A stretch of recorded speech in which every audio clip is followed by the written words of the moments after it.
Alright, the purpose of this short video is just to show you if you open up a Dorico project that was made on another person's computer by another person, probably using another playback template, how do you get it to play back on your computer? So what I'm going to do is I'm going to open a project here, and it even tells me this project was created in a later version of Dorico. And then it says this project references a playback template, playbacktemplate.auto. The fix here is that before you play it back, and you could try to play it back. Let's do that right now, actually. So let's select that, hit play, see what happens. Right, we're not hearing anything. I'm just going to look here in the play menu. Let me get Mixer here. Yeah, let me go into Playback Template, okay?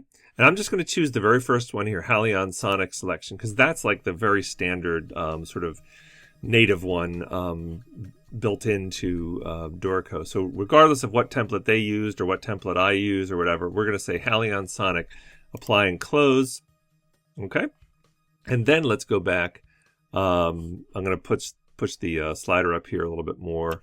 Any of the sliders that are low might not sound where we want them, but let's go ahead and we got that select again, hit play. There it is.